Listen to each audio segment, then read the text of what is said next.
চোর হওয়ার জন্য যোগ্যতা লাগে না, সৎ হওয়ার জন্য যোগ্যতা লাগে। সৎ হওয়ার জন্য মেরুদণ্ড শক্ত থাকতে হয়, হিম্মত থাকতে হয়, সৎসাহস থাকতে হয়। বাবাকে বলতে হয়, বাবা আমি চুরি করব না। তুমি অসন্তুষ্ট থাকতে পারো, বাবা আমি 2 নম্বর জিনিস তোমাকে খাওয়াবো না। আমাকে অন্যদের উদাহরণ দিবা না, আমাকে সৎ মানুষের উদাহরণ দাও। যুবকরা বলা যাবে না বাবাকে ইনশাআল্লাহ? বেয়াদবি করা ছাড়া সুন্দর ভাই বলা যাবে না। দুঃখ হলো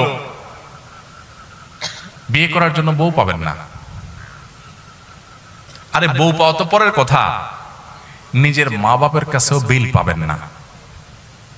মা বাবা দেখবেন খুশি না, বলবে যে কি একটা ছেলে আমার,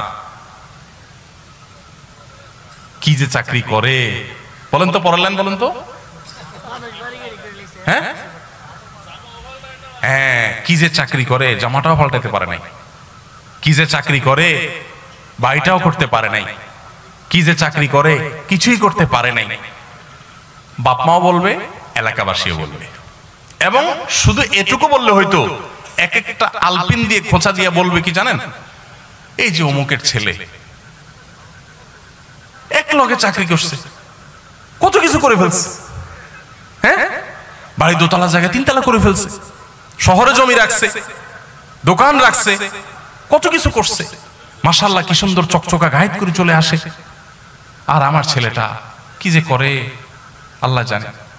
আছে না নাই? আজকের মাহফিল থেকে যুবকরা একটু ওয়াদা করেন যে সৎ উপার্জন করব, হালাল উপার্জন করব ইনশাআল্লাহ। চেষ্টা করবেন তো ইনশাআল্লাহ? আল্লাহ আমাদেরকে সততার সাথে জীবন যাপন করার তৌফিক দান করেন। যে আমি চ্যালেঞ্জ নেব, এটার জন্য মেরুদণ্ডে শক্তি লাগবে। মেরুদণ্ড সোজা করে দাঁড়াতে শিখতে হবে। যে আমি সরকারি চাকরি যদি পাই, আমি দৃষ্টান্ত স্থাপন করবো। আলহামদুলিল্লাহ বহু সরকারি চাকরি আছেন সৎ, আমার পরিচিত বহু লোক আছে, কিন্তু আমি দৃষ্টান্ত স্থাপন করে যে আমি অসৎ হব না। এটার জন্য ওই যে তীর আসবে কোত্থেকে, মেয়ের বাপের তীর মারবে, বউয়ে তীর মারবে, বাপ মা তীর মারবে, এলাকাবাসী তীর মারবে। কি চাকরি করে?